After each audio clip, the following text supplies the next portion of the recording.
See, that's what's unfair. It's the European Union. I'm not blaming you. I'm blaming the European Union.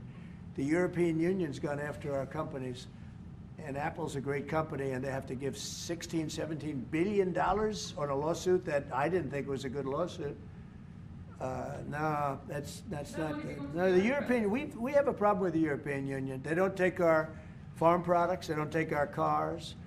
We take millions of cars, BMWs and Mercedes-Benz and Volkswagens and everything. We take millions of cars. I said to Angela Merkel at the time, I said, Angela, how many Chevrolets do we have in the middle of Munich? Why, none. I said, you're right, we have none. That's the way it is, we have none. No, I'm not happy with the European Union, I want to tell you. And, Will you put tariffs on we're cars? going to win that. We're going to win that financial battle.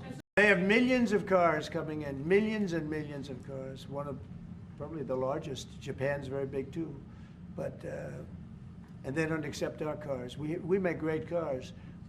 They don't have our cars, but we have their cars. They don't have our farm products. We have the greatest farmers in the world. They don't accept our farm products, and we accept theirs. So, you know, things are going to change unless they do what they have to do, and they know what they have to do. This is not going to be a tough battle. In my opinion, not going to be tough. Just like when Ontario charged us, everybody said, oh, they just charged. I said, this will be won in 1 hour. And they announced what we were going to do, and they withdrew their little threat. And what they don't say in Canada is that 270%, have you ever heard that? We have tariffs on dairy products from Canada of 270%, going up to 400%. You never hear that. Canada's absolutely one of the worst. And we, when I say worst in terms of charging tariffs. Their dairy products, they charge our farmers 240, 250, 270, and 400%, okay? Think of that for dairy product. And we charge them like peanuts. You know why? Because we've been improperly run for so many years. I had that all settled in my first term. But then, of course, Biden, you know, he let everything go to hell. One of the things we did is we took from China hundreds of billions of dollars, and I have great respect for President Xi. But he understood that. He understood it was a one-way street, and you can't have a one-way street. We're going to be talking really to the European Union. You know, I will tell you this one little, we'll end it with this. So I have a property, a big property in Ireland that you know well. It's one of the most highly rated hotels in all of Europe. It's beautiful. Doonbeg. It's a beautiful 600 acres on the ocean, and everybody knows it. And we have a beautiful hotel.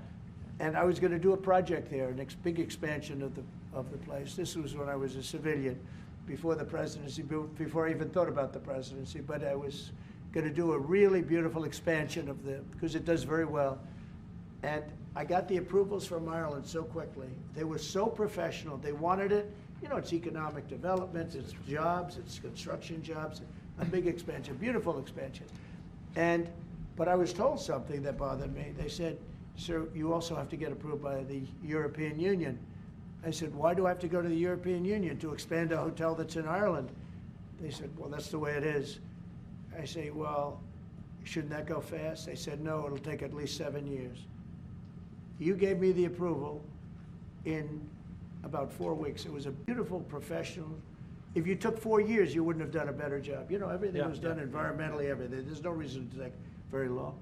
I had everything from Ireland in 4 weeks. And then I hired somebody. He said the process will be from 5 to 7 years. And I said, oh, really? And then I found out that they weren't playing games. Now think about how bad that is for your country. So that was my first experience with the European Union. And I dropped the project. I just said, I'm not going to do that. I'm not going to go 7 years to expand something. But I have to, I'll hand it to Ireland. You were so professional, so good. But I don't know why. European Union had to approve it. And with them, it was deal, and that's the European Union. So it was a very bad experience I had. Just say, President, you have the distinction of being, I think, the only president that has physically invested in Ireland. That's through good. your doing big. And it's been a good investment. And I mean, for anybody, you should go there. It's just stunning. I love this. No, I mean, seriously, even if you don't play golf, Yeah, I it's mean, it beautiful. is a stunning landscape. Yeah. Your people have restored it very well, and our people are going to continue to work with you on that piece to do it all sort of effectively and so on like that. They've had a And great we're gonna re- continue they've had to a do great that. relationship. But it is a great, and the local people, my local councillor Rita McInerney texted me Right. last week to say, tell President Trump to thank his family for the way they've worked with the local community and for the work that they've done.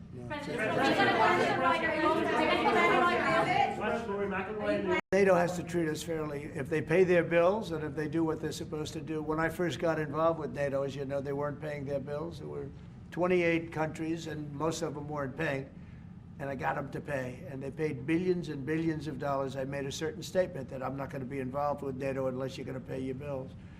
And I was asked a question, if we don't pay, are you going to help us? I said, no, if you don't pay, you're saying you're delinquent. A real estate term. You're delinquent. You're not paying your rent. You're not paying your bills. If you're not paying your bills, I'm not going to help. And everybody we took in, your Secretary General will tell you, he was very generous to me. He said, I've never seen anything like it. Money came in by the billions and billions and billions of dollars, and NATO became much stronger. Now, NATO's expended a lot of that money in fighting this horrible war. It's too bad they had to do that. But they had the money from me. I was the one that got people to pay. The countries, most of the countries were not paying, or they were paying a very small amount. So we'll see. But NATO can be a force for the good, absolutely. Would you like to see Ireland join NATO, Mr. President? That's up to Ireland. Well, do you think Ireland and the EU are too close? Do you think that perhaps, like you said, We are very close. No, Ireland and the EU. Do you think there's too close a relationship there? Do you think there needs to be a separation, like you said, if you can't get planning permission when you can get it in Ireland, but you can't get it in the EU? Do you think? Well, that's an look, issue? I can just tell you about my personal experience. That Ireland treated me very well, and the EU was terrible, and they stopped really a magnificent addition. It wasn't a big deal from the standpoint of the world. It wasn't like the things we're talking about now, but it would have been a very beautiful addition. And they stopped it, which is bad for Ireland, and I don't know why. I don't know why it would take 5 to 7 years to get something approved, but that's what it was. Thank you all very much. Thank you. Thank you. Thank you. We're headed out. Thank you. All right, headed out right behind you, right behind you.